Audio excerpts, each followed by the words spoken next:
That morning, I was casting my line into the still waters in front of the cabin my grandfather built back during Reagan's time, when a woman in flip-flops suddenly charged toward me like I was stealing fish from her personal pond.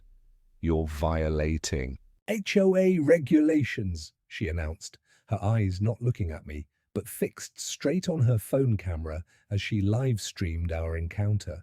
I thought this was some kind of joke until a $500 fine printed in full color from the HOA was shoved into my hands. And from that moment, everything became stranger than you could imagine. Have you ever been fined for fishing on your own property? Comment below if you've had HOA stories this bizarre. The woman introduced herself as Lynette Hall, the newly elected HOA president, and she was filming everything like she was some kind of neighborhood superhero catching a criminal in the act. "This violation carries a $500 penalty," she declared, waving the printed notice like it was a court order. "And if I catch you fishing again, it jumps to $1,000. I stood there in my old jeans and hoodie, holding my fishing rod, trying to process what was happening. This cabin had been in my family since 1987, built by my grandfather's own hands when there wasn't an HOA within 10 miles of this place. The absurdity hit me like a physical blow. Being fined for fishing at my own family's cabin was beyond ridiculous. It was insulting. My initial shock quickly gave way to something deeper, a slow-burning anger mixed with disbelief that someone could be this presumptuous about property that had nothing to do with them. As I watched Lynette finish her recording and tuck her phone away with obvious satisfaction, I felt something shift inside me from confusion to strategic clarity. This wasn't just about a fishing violation. This was about someone trying to exert authority they didn't have over property they didn't own. The woman who'd been so confident just moments earlier, live-streaming my violation like she was conducting official business, had no idea what she'd just walked into. But as my anger settled into determination, I found myself thinking about my grandfather, who used to sit with me on this very dock when I was 8 years old, teaching me how to tie knots and telling me stories about why he chose this particular spot. "Don't ever let anyone tell you this place isn't yours, Cole," he'd said, his weathered hands guiding mine as we cast our lines together. "Some folks think they can make rules about everything, but they can't change what's been here before them. And if someone ever tries to tell you different, you make sure you've got the papers to prove them wrong." "I've documented everything," Lynette said, her tone suggesting she was doing me some kind of favor by being so thorough. "The HOA board will be reviewing this violation at our next meeting, and I expect full compliance going forward." She turned to leave, then paused dramatically. "Oh, and Cole Harper, this is just the beginning. We're implementing new community standards, and everyone needs to fall in line." The way she said my name told me she'd done her research. Probably spent time digging through property records and neighborhood gossip to build her case. As she walked away, her flip-flops slapping against the wooden dock, I looked down at the fine in my hands. One corner had gotten wet when I fumbled it, and the ink was starting to smear. $500 for fishing at the cabin my grandfather built on the land he bought at the lake he'd fished for decades. The peaceful morning I'd been enjoying just minutes earlier felt like a distant memory. The coffee in my thermos had gone cold, my fishing line was tangled, and I was holding a penalty notice that made about as much sense as charging someone rent for sleeping in their own bed. But as I stood there, my grandfather's words echoed in my memory with new relevance. He'd always been meticulous about paperwork, always kept everything organized in that old tin box in the cabin's closet. Legal documents, property deeds, surveys, correspondence with the county. He'd saved it all just in case. He used to say, "You never know when you might need to prove what's yours." At the time, I thought he was just being paranoid, maybe overly cautious about bureaucracy and local politics. Now, staring at Lynette Hall's ridiculous fine, I realized he might have been preparing for exactly this kind of situation, as if he'd known that someday someone would try to tell his family they didn't belong on their own land. I gathered up my fishing gear and headed back toward the cabin, my mind racing through possibilities and my grandfather's voice growing clearer in my memory. He'd once told me about people who liked to make rules for everyone else's business, and how the only way to deal with them was to be prepared with facts they couldn't argue against. Lynette Hall might think she'd scored an easy victory, but she had no idea what she'd just walked into. The confidence in her voice, the way she'd recorded everything, the elaborate find, it all suggested someone who was either completely sure of their legal ground or someone who was very, very good at bluffing. Given that this cabin predated any HOA in the area by decades, I was betting on the latter. As I reached the cabin's front porch, I could still hear her flip-flops in the distance, probably heading off to harass some other unsuspecting neighbor. But what she didn't know was that I just remembered something my grandfather left behind in that old tin box, something that might change the entire game. The fine fluttered in the morning breeze as I unlocked the cabin door. And despite my anger, I found myself smiling for the first time since this whole encounter began. Lynette Hall thought she'd won this battle before it even started. She had no idea that the war was just beginning, and she'd just picked a fight with someone whose grandfather had taught him never to back down when he was in the right, especially when he had the documentation to prove it. The tin box waited in the closet, and with it potentially everything I needed to turn this absurd situation completely around. I set the soggy fine on the kitchen counter and headed straight for the closet where my grandfather kept his important papers. The old tin box sat exactly where it had been for years, covered in dust, but intact. As I lifted the lid, the smell of old paper and time filled the air, bringing back memories of sitting with him as he carefully filed away documents. "Paper doesn't lie, Cole," he used to say. "People forget. People change their stories, but paper remembers everything." Inside, I found the original deed to the property and survey maps drawn in my grandfather's careful handwriting. The deed was crystal clear. My grandfather had purchased this land in 1985, and according to the hand-drawn survey map, our family owned roughly 70% of what was now being used as the community lake. The realization hit me like a thunderbolt, and I actually started laughing out loud in the empty cabin. Not only was I completely within my rights to fish from my own dock, but the entire HOA community had been using my lake for their swimming parties, barbecues, and fishing tournaments for years without permission. The absurdity was staggering. Lynette Hall had fined me for trespassing on my own property while she and her entire community were the actual trespasser. As the implications sank in, my laughter faded into something more focused and determined. This wasn't just about proving I could fish from my dock anymore. This was about years of unauthorized use of my family's property, and about someone who'd been so confident in her authority that she'd never bothered to check whether she actually had any. I immediately called Rachel Morton, my college roommate, who had gone on to become a real estate attorney. After explaining the situation and sending her photos of the documents, her response was immediate and enthusiastic. "Cole, this is as clear-cut as it gets. Your grandfather bought this land when there wasn't an HOA within 10 miles, just like you said. Any association that formed later can't just decide they own property that was already privately held." She paused, and I could hear papers shuffling in the background. "But here's the kicker. If they've been using your lake for community activities without permission, they've technically been trespassing for years." While I was on the phone with Rachel, I noticed unusual activity outside my window.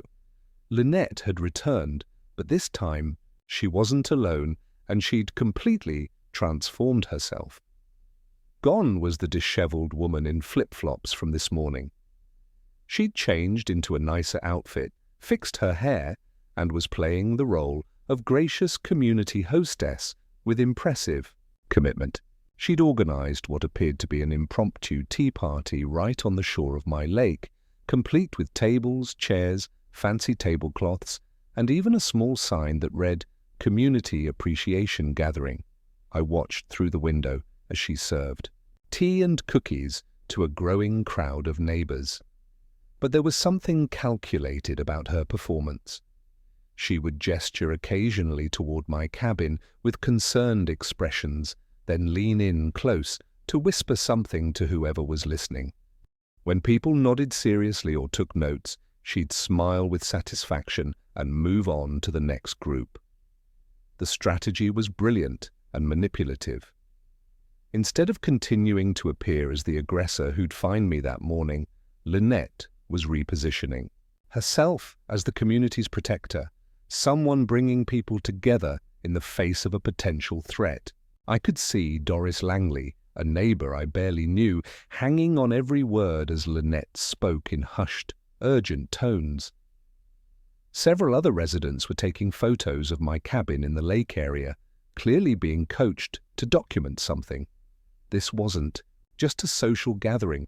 This was Lynette building her case in the court of public opinion, creating a narrative where I was the problem and she was the solution.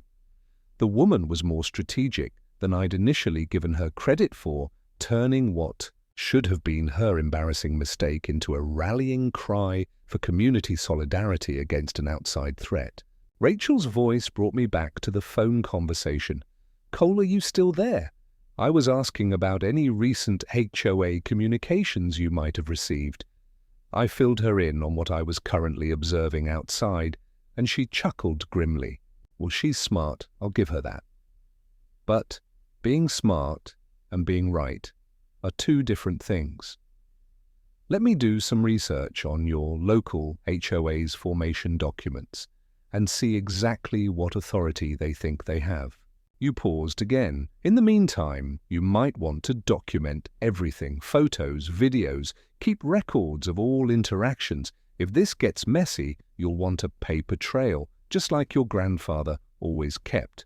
As the afternoon wore on, Lynette's tea party grew larger and more animated. I could hear laughter and conversation drifting across the water, but there was an undercurrent of something more serious happening. Every so often, someone would point toward my cabin with worried expressions, and I could see heads nodding in agreement about something. By evening, small signs had appeared around the community areas near the lake. Community safety reminder, please report unusual activity. The message was subtle but clear. I was being painted as the problem, the outsider who was threatening their peaceful community life. Lynette Hall had spent one afternoon transforming herself from aggressor to victim, and she'd managed to recruit half the neighborhood to her cause through charm, cookies, and carefully crafted fear. But as I sat on my grandfather's dock that evening, watching the sunset over the lake that had apparently been mine all along, I felt something I hadn't experienced in years, the thrill of a real challenge combined with the solid confidence that comes from knowing you're absolutely right. Lynette Hall was clever, organized, and had home field advantage with the community. She'd also just made the biggest legal mistake of her life, and she had no idea. Rachel had promised to call me back the next day with her research, but I already knew what she was going to find. This wasn't going to be the easy victory Lynette thought she'd scored. In fact, if my grandfather's documents were as solid as they appeared, Lynette Hall was about to learn a very expensive lesson about the importance of doing your homework before picking a fight with someone whose family had been keeping meticulous records for 40 years. Rachel called me first thing the next morning with news that exceeded even my optimistic expectations. "Cole, I've spent half the night going through county records, and what I found is going to blow your mind," she began, barely containing her excitement. Not only do you own that cabin and the land it sits on, but according to the original survey filed with the county, your family owns approximately 70% of the lake that the entire HOA community has been using for their activity. She explained that when the Homeowners Association was formed in 2019, they'd apparently assumed the lake was community property, but they'd never actually verified ownership. For the past 4 years, every community event, every family gathering, every time someone's kids went swimming, all of it had been happening on my property. The emotional impact of Rachel's words hit me harder than I'd expected. I found myself walking around the lake perimeter, looking at it with completely new eyes, remembering every HOA barbecue I'd watched from my cabin window, every swimming lesson I'd observed, every fishing tournament they'd organized. They'd been using my family's lake as their personal playground while treating me like an intruder. The injustice of it was staggering. Not just the legal violation, but the sheer arrogance of assuming they had rights to property that had never belonged to them. I stood at the water's edge, watching the morning sunlight dance across the surface, and felt a deep connection to my grandfather's wisdom about keeping detailed records and never backing down from bullies. Armed with this information, I decided it was time for a direct conversation with Lynette Hall. I found her at the HOA office, a small converted garage behind one of the neighborhood's larger homes. She was dressed more professionally today. Clean clothes, hair properly styled, reading glasses, clearly preparing for whatever battle she thought was coming. When I walked in, carrying a folder of my grandfather's documents, her entire demeanor shifted to defensive mode. She began tapping her pen against the desk in rapid, nervous rhythms, occasionally glancing at her computer screen as if checking for escape routes or backup plans. "Cole Harper," she said, not looking up from her papers, her voice artificially controlled. "I hope you're here to discuss payment of your fine and future compliance with community standards." "Actually, Lynette, I'm here to discuss ownership," I replied, setting the folder on her desk and watching her face carefully. "Specifically, who owns what around here?" As I opened the folder and spread out the deed, survey maps, and county records, her eyes widened and her pen tapping stopped abruptly. She stared at the documents for a long moment, then tried to recover her composure, but I could see her hands starting to shake slightly. "These are probably fake," she said, though her voice had lost all its earlier confidence. "Anyone can print official-looking papers these days." I pulled out my phone and showed her the county website where all the same information was publicly available. "Feel free to verify it yourself, Lynette. County records don't lie, and they don't change just because someone doesn't like what they say." As she reluctantly began examining the documents, I watched her confidence deflate like a punctured tire, her shoulders sagging as the legal reality became unavoidable. The conversation that followed revealed more about Lynette Hall than I'd expected, and it wasn't flattering. "You don't understand," she said, her voice taking on a desperate edge as her composure completely cracked. "I've worked so hard to build something here to create standards that make this community valuable. People like you with your casual attitude toward community regulations, you're going to ruin everything we've built." The way she said "people like you" revealed the real core of her hostility. This wasn't about fishing violations or community standards. This was about control, about someone who'd finally found a place where she could exercise authority. And she wasn't going to give it up easily, even when faced with undeniable proof that she'd been wrong from the beginning. "Lynette," I said, keeping my voice calm despite my growing irritation. "My grandfather built this cabin in 1987. Your HOA was formed in 2019. You can't retroactively apply new rules to property that's been here for decades." She stood up abruptly, her chair scraping loudly against the floor, and began pacing behind her desk like a trapped animal. "We'll see about that," she snapped, fumbling for her phone with trembling hands. "I'm calling my legal advisor right now. You think because you have some old papers, you can just intimidate me?" Greg will straighten this out. He graduated from law school. He knows about these situations. I suspected that Greg was probably her boyfriend who'd passed the bar exam, but never actually practiced law. But I decided to let her make that call and dig herself deeper into this hole. 20 minutes later, Greg arrived looking like he'd been dragged away from something more important. Wrinkled polo shirt, uncumbered hair, carrying a coffee cup instead of a briefcase. He glanced at the documents spread across Lynette's desk, spent about 30 seconds reviewing the county website on his phone, then looked up at Lynette with obvious disappointment. "Lynette," he said quietly, shaking his head. "This isn't something I can help you with. This guy actually owns the lake." Like, legitimately owns it. The paperwork is solid, the county records confirm it, and your HOA has been using his property without permission for years. The color drained from Lynette's face as her last hope for legal backup evaporated. Greg gathered up his coffee and headed for the door, pausing only to add, "You might want to think about apologizing and working out some kind of reasonable arrangement. This could get expensive if it goes to court." As Greg left, Lynette slumped back into her chair, staring at the documents as if they might magically change if she looked at them long enough. The transformation was complete. The confident community leader who'd been live-streaming violations that morning had become a defeated woman facing the collapse of everything she'd built her authority on. "This can't be right," she whispered, more to herself than to me. "I've been the HOA president for 8 months. I've organized events. I've enforced regulations. I've made this community better." But even as she spoke, I could see in her eyes that she knew it was over. The foundation of her power had been built on assumptions and wishful thinking, and now reality had come crashing down around her. Lynette's response to learning the truth about the lake ownership was swift, vicious, and more comprehensive than I had anticipated.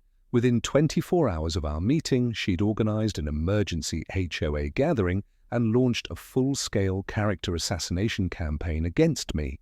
I learned about the meeting from Wes Connors, a neighbor I barely knew, who knocked on my door that evening looking genuinely concerned and slightly bewildered. "Cole, I think you should know what's being said about you," he began, glancing around. Nervously, as if Lynette might be watching, "She called an emergency meeting today, and she's telling everyone that you're planning to restrict access to the lake, maybe even sue residents who've been using it." She had printed handouts and a PowerPoint presentation about protecting our community from legal predators. The strategy was brilliantly manipulative and revealed a level of cunning I hadn't given Lynette credit for. Instead of admitting her mistake about the phishing violation, she doubled down and completely reframed the narrative. According to Wes, she'd spent 2 hours presenting her case to a packed room, positioning me as a legal opportunist who was trying to exploit technicalities to steal community amenities that families had been enjoying for years. She'd even brought up property values, suggesting that my legal claims could result in lawsuits that would devastate everyone's home equity. "She's got people scared, Cole," Wes continued, his voice heavy with concern. "Doris Langley was practically in tears, worried about having to sell her house if legal fees get too high. Half the community thinks you're some kind of predatory lawyer trying to destroy their way of life." The isolation hit me harder than I'd expected. Walking around the neighborhood became an exercise in social awkwardness, as people who used to wave when they saw me now crossed the street or suddenly found urgent reasons to go back inside. The community I'd considered my extended family had turned against me based on lies and fear-mongering, and the unfairness of it gnawed at me constantly. I found myself questioning everything. Was I being unreasonable? Should I have just paid the fine and avoided this whole mess? The doubt was poisonous, making me second-guess decisions I knew were right, and wonder if fighting for the truth was worth losing the respect of an entire community. But then I'd remember my grandfather's words about never backing down when you're right. And the doubt would harden back into determination. The next morning brought even more disturbing developments. Signs had appeared around the lake area overnight. Danger, no trespassing, legal dispute in progress. The signs were professionally made, clearly ordered after her emergency meeting, and strategically placed to make the entire lakefront area look like an active crime scene. But worse than the signs was the formal letter I found in my mailbox, an official HOA notice demanding that I cease all provocative action and attend mandatory mediation to resolve my ongoing violation of community standards. The letter was signed by 3 board members and threatened escalating consequences if I didn't comply within 7 days. Lynette had managed to turn the entire HOA apparatus against me, using her position to make my life miserable while positioning herself as the reasonable party seeking resolution. But the most insulting discovery was Lynette's social media campaign. She'd started posting regular community updates online, positioning herself as the brave HOA president, fighting to protect residents from my aggressive legal tactics. The videos were professionally shot and carefully scripted, showing her sitting in what appeared to be her home office, looking concerned and authoritative as she explained how certain individuals were trying to weaponize property technicalities against hardworking families. She never mentioned my name directly, but anyone in the community would know exactly who she was targeting. The comment sections were filled with supportive messages from neighbors expressing gratitude for her leadership and outrage at my selfish behavior. Watching those videos was a turning point for me. Up until then, I'd been treating this as a simple misunderstanding that could be resolved with documentation and reasonable conversation. But Lynette Hall wasn't interested in reasonable conversation. She was interested in total victory, and she was willing to destroy my reputation and relationships to achieve it. The woman who'd made a massive legal error was now playing the victim so convincingly that she'd turned an entire community against the person she'd wronged. As I sat on my grandfather's dock that evening, looking at the danger signs reflected in the water, I made a decision that would have made the old man proud. If Lynette wanted to play hardball, I was ready to show her what that actually looked like. And she was about to discover that there's a big difference between being good at manipulating people and being right about the law. I called Rachel and explained the escalating situation, including the official HOA notices and the social media campaign. Her response was immediate and enthusiastic. "Cole, she's just made this so much easier for us by organizing community events and posting about the lake online. She's creating a paper trail of ongoing trespassing. Every video, every photo, every meeting minute that mentions lake activities. It's all evidence that the HOA has been using your property without permission, that I wasn't interested in bankrupting my neighbors or creating lasting animosity. What I wanted was for Lynette Hall to face consequences for her behavior and for the community to understand what had really happened." "Rachel," I said, "what if we offered a reasonable solution that lets everyone keep using the lake but establishes clear ownership and prevents future problems?" She was quiet for a moment, then laughed. "Cole, you're either much nicer than most people would be in this situation, or you're setting up the most satisfying legal victory I've seen in years." The morning after my conversation with Rachel, I decided it was time to do some serious research of my own. I spent several hours going through county records online, HOA formation documents, and even old newspaper archives about the area's development. What I discovered painted a clear picture of how this situation had developed, and it provided insights into Lynette Hall that completely changed my understanding of her motivation. The HOA had been formed hastily in 2019 when a development company began building new homes in the area.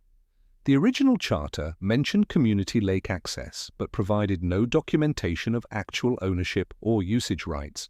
They'd simply assumed the lake was available because it had been sitting there unused during my grandfather's declining health.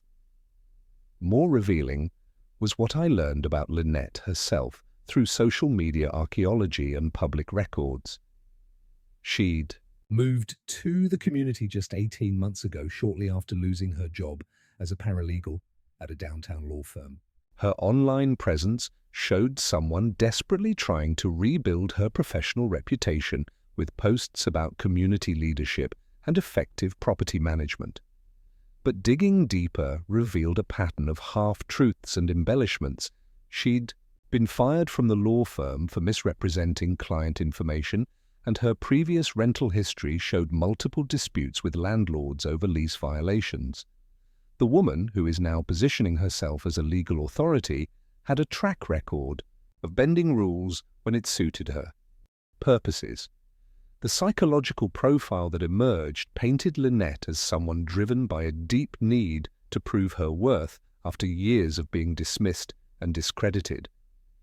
My grandfather had taught me that understanding your opponent's motivations was just as important as understanding the legal facts, and Lynette's desperation for respect and authority explained everything. The aggressive enforcement of imaginary regulations, the elaborate fines, the refusal to back down even when presented with clear evidence. She'd finally found a place where people treated her as an expert, and she was willing to destroy anyone who threatened that status, even if it meant ignoring reality. The contrast with my grandfather's approach to life was stark. He'd built his reputation through honest work and careful attention to facts, while Lynette was building hers through manipulation and manufactured authority.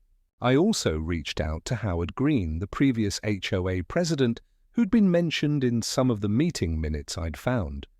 Howard turned out to be a retired accountant who'd reluctantly taken the HOA role when the community was first formed, then gladly stepped down when Lynette volunteered to take over. "Cole, I have to be honest with you," Howard said when I called him, his voice heavy with regret. "I always wondered about the lake situation, but Lynette seemed so confident about the legal aspects that I didn't push it. She kept talking about established usage patterns and community property rights, throwing around legal terms that sounded impressive but probably meant nothing. I should have done my homework instead of trusting someone else's research, especially when that someone clearly had their own agenda. Howard's revelation was the missing piece of the puzzle, and it explained how Lynette had managed to maintain her fiction for so long. She hadn't just made an innocent mistake about property ownership. She'd actively discouraged the previous leadership from investigating the issue because she knew that real research would expose her ignorance. The woman who was now presenting herself as a legal expert protecting the community had actually been protecting her own authority by keeping everyone else in the dark. "The thing is," Cole Howard continued, "most of the community members are reasonable people who just want to enjoy their homes and get along with their neighbors. They don't have access to the information Lynette's been hiding, and they're genuinely scared about property values and legal costs. If you can present the facts clearly and offer a reasonable solution, I think you'll find more support than you expect." That conversation gave me the confidence to reach out directly to other neighbors, starting with people who seemed uncomfortable with Lynette's aggressive approach. I invited Wes Connors over for coffee and laid out all the documentation, explaining the timeline and legal realities without emotion or accusation. His reaction was exactly what I'd hoped for. Initial surprise, followed by understanding, followed by genuine anger at being deceived. "So, you're telling me that Lynette has been organizing community events on your private property for years? Then fined you for using your own lake?" he asked, shaking his head in disbelief. "And now she's trying to make you look like the bad guy for pointing out that she's been wrong this entire time." I could see the moment when everything clicked for him. The realization that he'd been manipulated by someone who'd been covering up her own massive mistake. Word began spreading quickly through the community's informal networks, helped along by Doris Langley, who had undergone her own dramatic change of heart. After initially being one of Lynette's strongest supporters, Doris had done her own research and discovered the truth about the property ownership. Instead of doubling down on her support for Lynette, she'd quietly begun sharing accurate information with other residents, acting as a bridge between my position and the community members who'd been influenced by Lynette's fear campaign. I was so embarrassed when I realized how wrong I'd been. Doris told me when she called to apologize, "Lynette made it sound like you were trying to steal something from us. But it turns out we were unknowingly using something that belonged to you." I've been telling everyone who listen about the real situation. By the end of the week, the community dynamics had shifted dramatically. Lynette's support was eroding as more people learned the actual facts, and her online videos were getting increasingly defensive and desperate. In her most recent post, she'd accused unnamed community members of spreading malicious rumors designed to undermine community unity. But the comment sections told a different story. People were asking pointed questions about property ownership and HOA authority that she was obviously struggling to answer convincingly. The woman who'd built her authority on controlling information was losing that control, and everyone could see her scrambling to maintain a narrative that no longer made sense to anyone paying attention. The special community meeting was scheduled for the following Saturday in the community center, and the atmosphere was electric with anticipation as 30-some residents filled the converted garage space. I arrived wearing a sport coat without a tie, professional enough to be taken seriously, but not so formal as to seem intimidating or disconnected from the community. Lynette was already there, dressed in what appeared to be her most expensive business outfit with stacks of papers, her laptop, and even a small projector set up at the front table. She'd clearly prepared for this meeting as if it were a trial, where she was both prosecutor and judge. But the crowd's energy felt different than what she was probably expecting. Less supportive, more skeptical, with people whispering among themselves instead of hanging on her every word. Howard Green opened the meeting by explaining that several community members had raised serious questions about property ownership and HOA authority that needed to be addressed openly and honestly. "We're all neighbors here," he said, his voice carrying the authority of someone who'd actually served the community without personal agenda. And neighbors solve problems through honest communication, not through accusations and legal threats.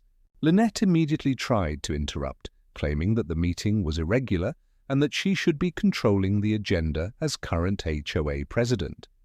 But Howard calmly explained that the original board members retained certain oversight responsibilities when extraordinary circumstances arose, and this situation definitely qualified as extraordinary. When I was invited to present my information, I kept it simple and factual, addressing the room rather than engaging directly with Lynette's increasingly frantic attempts to interject. I showed the deed proving my grandfather had purchased the property in 1985, explained that the cabin was built in 1987, and demonstrated that the HOA wasn't formed until 2019. I'm not here to make anyone feel bad or to create problems for the community, I said, making eye contact with as many people as possible.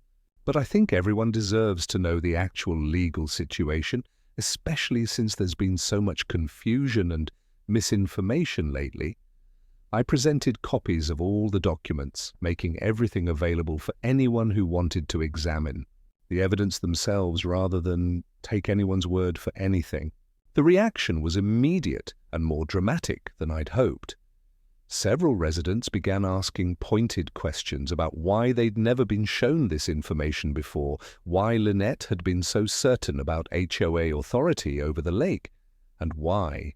The first response to a property dispute had been fines and threats rather than research and discussion. Doris Langley stood up and publicly apologized for supporting Lynette's initial approach without getting all the facts. "I was scared about property values and legal costs," she admitted, her voice carrying genuine remorse. But it turns out the real threat to our community has been poor leadership and deliberately misleading information. The shift in the room was palpable as people realized they'd been manipulated by someone they'd trusted to protect their interests. But the real firework started when Lynette began live-streaming the meeting without asking anyone's permission. She'd positioned her phone to capture both herself and the crowd, clearly intending to control the narrative even as it was collapsing around her. Several residents immediately objected to being recorded without consent, especially for content that would be posted publicly. But Lynette refused to stop. "I need to document the harassment I'm experiencing," she declared, her voice rising with desperation. "People are making false accusations against me, and I have a right to protect myself." The irony was perfect. The woman who'd started this whole mess by secretly recording me was now using the same tactics to try to salvage her reputation, but this time her targets weren't willing to be passive victims. When Wes Connor stood up and calmly but firmly told her that if she didn't stop recording immediately, he would call the police to report unauthorized recording of private citizens. The power dynamic in the room shifted visibly. Lynette's response was to become even more belligerent, accusing Wes of being manipulated by legal predators and suggesting that everyone who supported my position was too naive to understand the bigger picture. But her live stream was capturing all of this, and I could see people in the audience checking their phones, watching her meltdown in real time, and realizing that their supposed community leader was having a public breakdown rather than addressing the legal facts that had been presented. The final explosion came when Lynette began personally attacking community members who had expressed support for my position.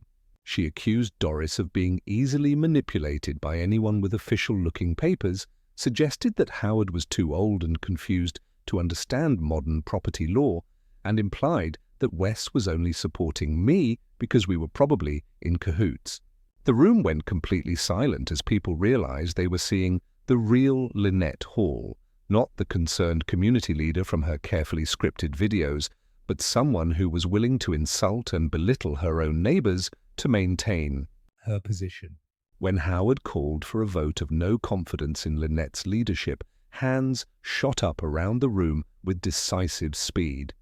The final count was 26 in favor, 3 opposed, with Lynette herself abstaining while still live-streaming her own humiliation. As the meeting concluded, Lynette packed up her materials with shaking hands, her face red with embarrassment and fury. But she kept the live stream running even as her world collapsed around her. "You'll all regret this," she said, her voice barely controlled, as she struggled to maintain some semblance of authority. "When property values crash and legal problems start piling up, don't come crying to me for help." But her threats rang hollow. Now, especially since they were being broadcast live to an audience that could see exactly how unhinged she'd become. As she left the community center, several neighbors were already approaching me to discuss reasonable solutions for continued lake access, while her phone continued live-streaming her retreat to an audience that was watching a community leader destroy herself in real time. The resolution that emerged from our community discussions exceeded anything I could have originally hoped for. The HOA formally acknowledged my ownership of the lake and cabin property, and we worked out an agreement that satisfied everyone's legitimate interest. Well, everyone except Lynette Hall, who had already moved away in what could only be described as complete disgrace. Under the new arrangement, I would receive $200 per month from the HOA as a maintenance fee for allowing continued community access to the lake. In return, residents could continue using the lake for swimming, fishing, and community events, while I retained full ownership rights and the freedom to fish from my own dock whenever I wanted, without fear of harassment or ridiculous fines. The financial aspect wasn't really about the money. $200 a month wasn't going to change my life significantly, but there was something deeply satisfying about receiving that first check that went beyond the monetary value. It represented acknowledgement of what had been true all along. This was my family's property, and I had every right to use it as I saw fit. More importantly, the monthly payment ensured that future HOA leadership would never forget the legal realities of the situation or make assumptions about property ownership without doing proper research. As Howard Green put it when he presented me with the first check, this way everyone will always remember who actually owns what around here, and will never have another situation where someone tries to fine a property owner for using his own land. The community transformation was remarkable and heartwarming. Without Lynette's divisive leadership and constant fear-mongering, neighbors began interacting more naturally and cooperatively than they had in years. The lake became a genuine gathering place again, with families bringing their children for swimming lessons and residents organizing informal fishing contests. I started teaching basic fishing techniques to some of the local kids, sharing the same knowledge my grandfather had passed down to me decades earlier. There was something deeply satisfying about watching a young boy successfully cast his first line, then seeing his face light up when he caught his first fish and held it up proudly like he'd just won a trophy. It felt like the lake was serving its intended purpose for the first time in years, bringing people together rather than driving them apart through artificial conflicts and manufactured crisis. The Net's departure from the community became something of a local legend, and not the kind anyone would want to be remembered for. According to neighbors who witnessed her moving day, she spent most of the morning loading a rental truck by herself, declining offers of help from residents who were apparently feeling generous despite everything that had happened. Doris Langley told me that Lynette's final words to her were, "You people have no idea what you're giving up." I was the only thing standing between this community and chaos. The irony was perfect. The person who had created chaos by ignoring property rights, finding innocent neighbors, and turning the community against itself was convinced that she had been the solution to problems that existed only in her own mind. But perhaps the most satisfying aspect of the resolution was seeing how the community handled similar situations going forward. Howard Green instituted what he jokingly called the Cole-Harper rule. Any HOA decision affecting established property had to be researched and documented thoroughly before any action was taken. No more assumptions, no more aggressive enforcement of imaginary regulations, no more fines issued without proper legal foundation. The new approach was boring and methodical, exactly the opposite of Lynette's dramatic and confrontational style. And the community thrived under this more thoughtful leadership that prioritized facts over authority and cooperation over control. 3 months after the whole mess began, I received an unexpected email from Lynette Hall that provided the perfect capstone to this entire experience.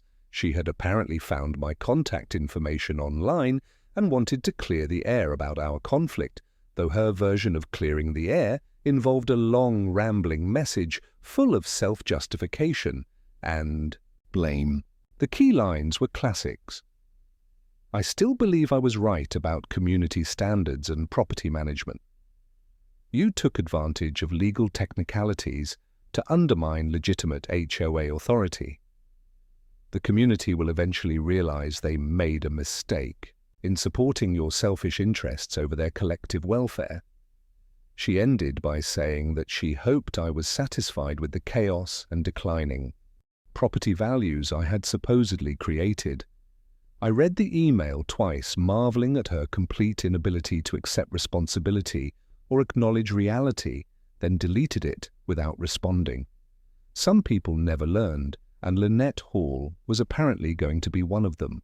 The truth is, I was deeply satisfied not with chaos, but with the peaceful resolution of a situation that had been created entirely by someone else's arrogance, ignorance, and refusal to admit mistakes.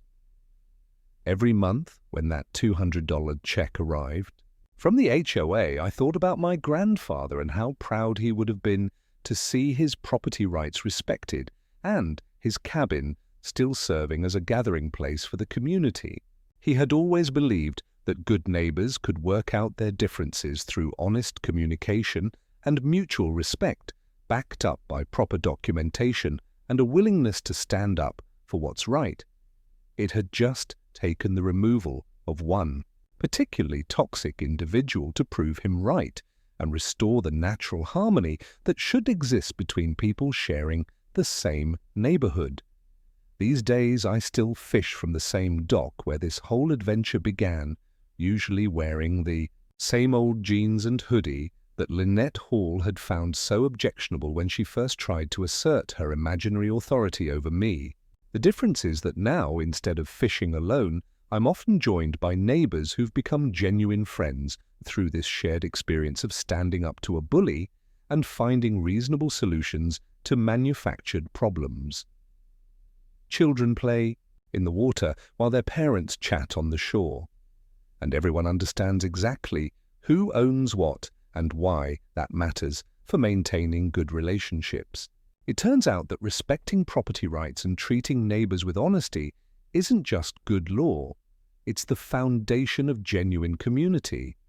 And sometimes it takes a confrontation with someone who understands neither concept to remind everyone else why both are so important. If you've ever had to deal with an HOA situation that got completely out of hand, or if you've encountered someone who thought they could make up rules for other people's property, let me know in the comments below. Hit that bell so you never miss a moment, because things only get crazier from here.